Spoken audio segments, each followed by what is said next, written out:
Right, here we are at the O2 Academy in Bristol with the most fantastic Onslaught, Mr. Cy Keeler. Somewhere. Camera rolling. Camera rolling. Hey! Surrounded a pack of wolf hunters. We certainly are. I don't know what it is when you put a camera, that people always walk in front. Well, that's good. Actually. It shows we're live. We're live. The beauty of being doing it live and Yes. people just being blinkered and Yeah. So the album's been out for a little while. yes. How's it going? I've no idea. I mean, everybody we speak to is absolutely loving it at the moment. We can't stop playing it. We haven't had a bad review. Not a single bad word said about the album or the live show. So we're pretty blown away with it. Yeah, I know. We've been following all the reports of your tour so far, and everybody said it's been absolutely amazing. Yes. But hopefully tonight is. I mean, they're all important. Don't get me wrong. But tonight, obviously in Bristol, my hometown. Absolutely. We're recording it for DVD as well. Yep. So I think tonight's going to be pretty special. Yes. Have you had some interesting questions from the fans as well? Because obviously there was that competition ran where the fans could, a certain winner would be able to ask you a question. Yeah. I had quite a good one yesterday actually. The question was, when was the first time you realised that you'd created a monster of an album? Which I thought was pretty good. That's a very good question. Yeah, and I think ultimately when it was when I got the finished product, because when we were recording it, it was done in bits and pieces. I recorded the vocals over like a drum machine with some really scratchy guitars, and so you didn't really get the feel of it. But yeah, when the album was finally delivered, it was like I put it on in my living room, sat down with a cup of tea. It started, and I spilled the tea, and I was in a bit of state of shock because wow, what a fantastic production on it! It's absolutely amazing. Something to be well proud of. Yes, I'm pretty proud. Especially with the play which you did at Birmingham last year as well. Some of us fans stood around the. Well, exactly, that's what it's all about, isn't it? Yeah. Festivals like Birmingham is a grassroots festival, and it was a privilege to allow those true metal heads, a sort of a glimpse as to what was to come. So. Yeah, definitely. So in regards to the tour, like I said, we've had some amazing feedback appearing on Facebook. I think the word is destroying and tearing the town a new one. That seems to be the chosen words lately. Yeah, I think we've reached our peak. We've had a couple of comments from people who've seen us an awful lot, and again last night, one chap in particular we all know, Dave Ingram. Yeah. He said.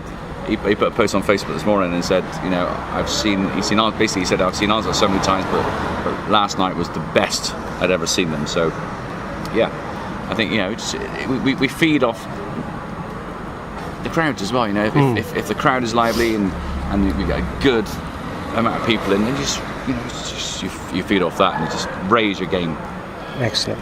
So, what about the rest of the world? How's the tour doing? Obviously, you've done the likes of Russia and other places as well. Oh, good God, yeah, Russia. All I can say is we survived. Russia was an experience. I wouldn't say a fantastic experience. An experience. We travelled by train, by sleeper train, and the carriage is all open bunks. The carriages sleep 60 people. And you get onto the train at like 1-2 in the morning, and of course it's already full, so you got to go and find your bunk. It's pitch black. You got to go and find your bunk. There's numbers on the bunk, but to get there, you've got to avoid feet sticking out the bunks at the top, and the smell is pretty unpleasant. The heat was incredible. And you imagine 60 people in a carriage. Yeah. And I would open a window, and then the sort of two strangers. The bunks were like stacked.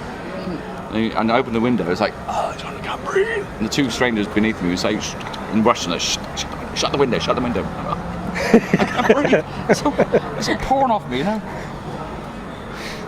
So yeah, we did just over a week on Russian trains, and some long journeys. We're talking 12 hours on a train. Fortunately, the very first trip was 12 hours, but the girl whose carriage we were in, she was in charge of the carriage. She was wonderful.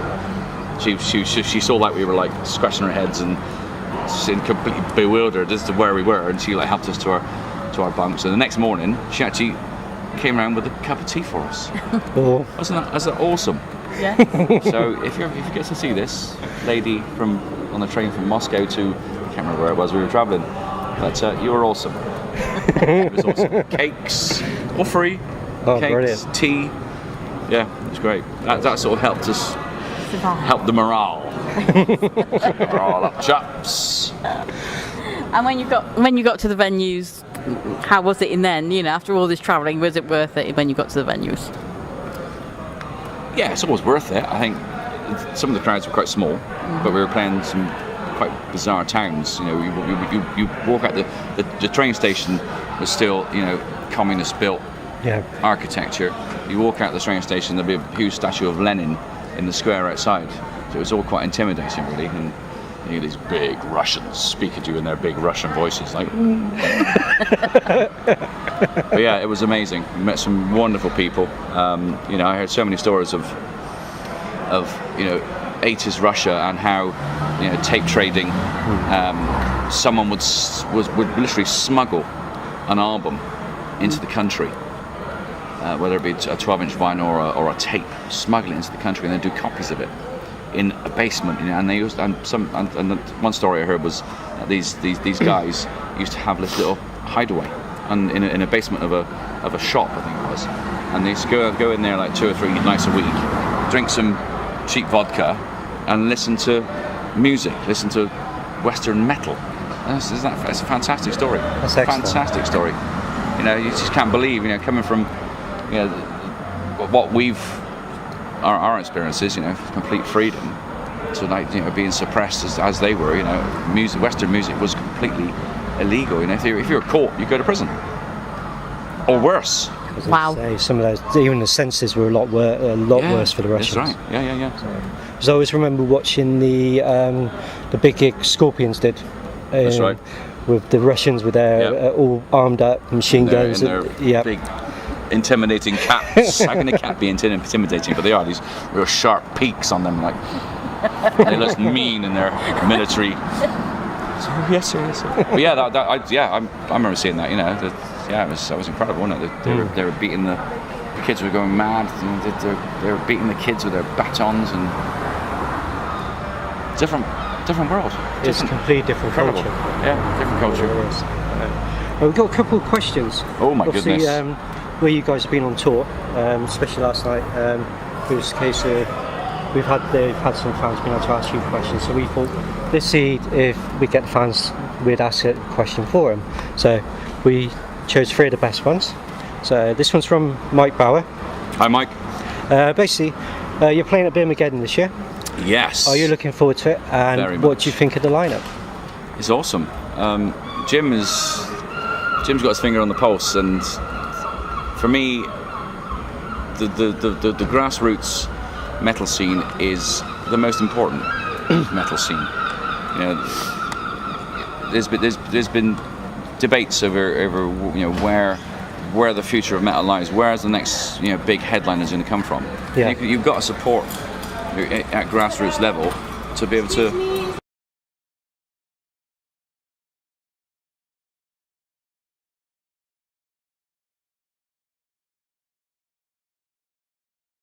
Yes, car stop play, but we're back. Sorry, Right, we're back to Birmingham. the fair. Yes, Birmingham and the. Birmingham, band. yes, as I say, grassroots is what it's all about. Yeah. You know, there isn't a future in you know, I'm going to say any genre of music, but that's wrong. You know, metal has got such a true, honest fan base. Yeah. And yeah, grassroots is where it's got to be supported. It really, really annoys me when you read things that, you know, people are arguing. People who are arguing about the, you know, if someone disses Dream Theater or Iron Maiden or you know, any of the other big bands, there's such a, people get so annoyed about it, and they start really getting catty about it. Yeah. It's like, hello, this is not what metal's about, you know. you should be all right. You should follow support those bands, but take your blinkers off and see what else is out there. Yeah, basically. Absolutely. And because there are some amazing bands, you know, in this country, across the world. You know, some amazing bands, and you've got to support metal at grassroots because otherwise it's going to die. Yes. Yeah. Absolutely. And I think it's the small unsigned bands as well, which I guess that's where social media like Facebook and stuff is really helping them, because we wouldn't really discover them because they're not selected as a mainstream. That's right. That's right. I mean, that's it. Obviously, I spend so much time on Bandcamp and Spotify. You know, just discovering new bands. All right, Spotify, you're not going to necessarily discover your sort of unsigned band, but certainly Bandcamp. I've made some incredible discoveries on there. You know, bands I've never heard of. I mean, British bands, and it's certainly. I mean, in this city, in Bristol, we got some fantastic bands. Yeah. And I'm going to promote one now, who are absolutely amazing. A band called Endeavour, Endeavour. Just recently released a 35-minute EP, 5 tracks. It's prog metal, but it's aggressive, it's melodic. It's just an amazing album. Excellent. Amazing album. So Endeavour, people, check out Endeavour. We shall definitely be checking that out as well. Yeah. I mean, there's a lot of bands who are really good. How can they get to that level to be out and be noticed? Hard work and luck. Unfortunately, there's no other way, 2 ways about it. You keep plugging it. You know, there are so many bands these days, and it is very difficult for anybody. You know, it's very difficult for Onslaught to sort of get to take a step up the ladder. You know, but you've got to persist. Build up a fan base in your own town. That's what it seems to be doing now. Build up a fan base in your own town. Get some supports, you know, in local venues with bigger bands, and you know, things, you know, do sometimes lead on from that. You know, but it is so difficult. You know, I would hate to be in a band, you know, starting out now.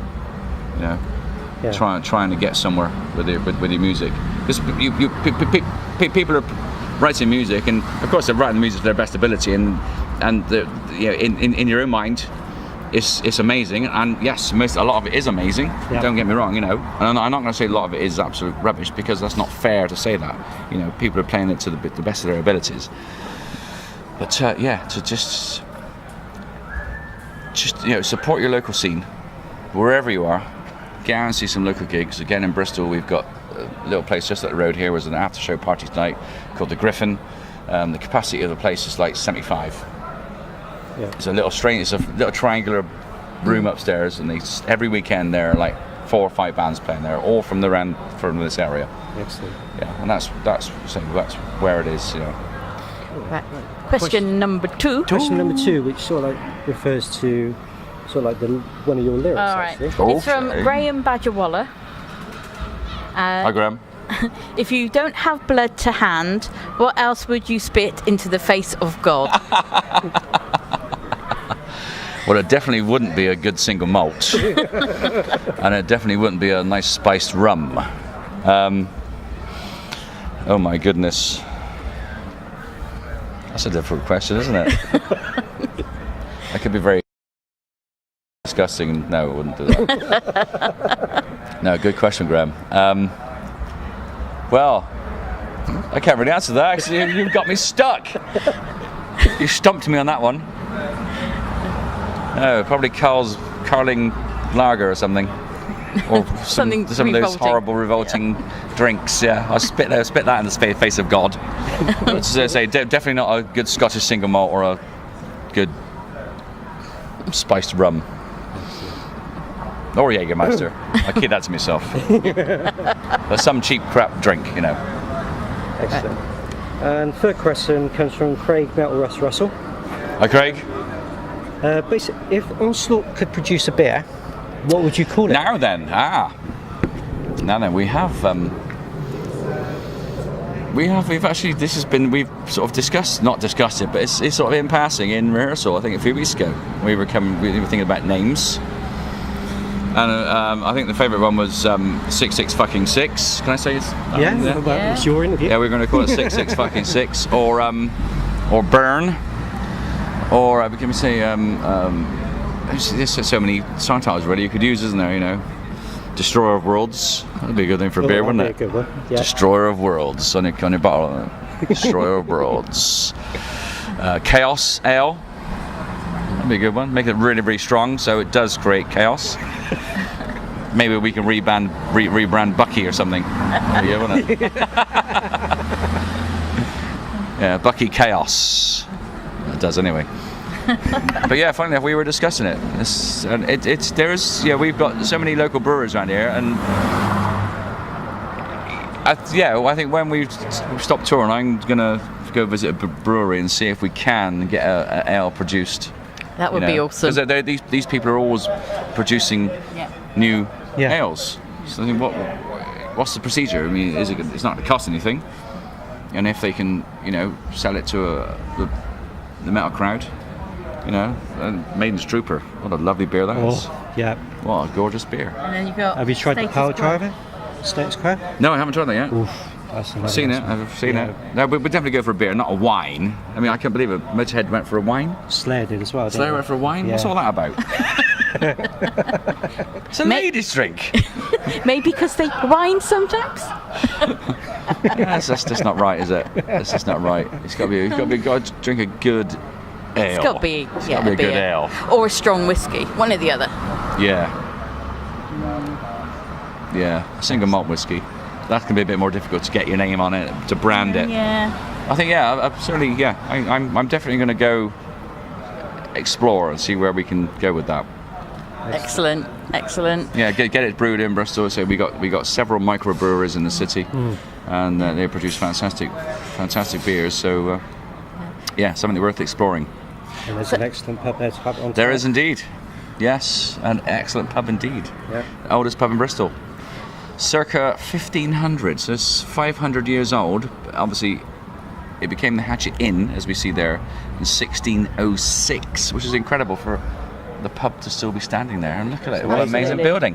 Yeah, it is a really, really good pub. Yeah. So, when your last night comes, what are you doing after that? On Sleeping. Because you don't get much on a bus. I'm really tired. I find myself just now up in the dressing room.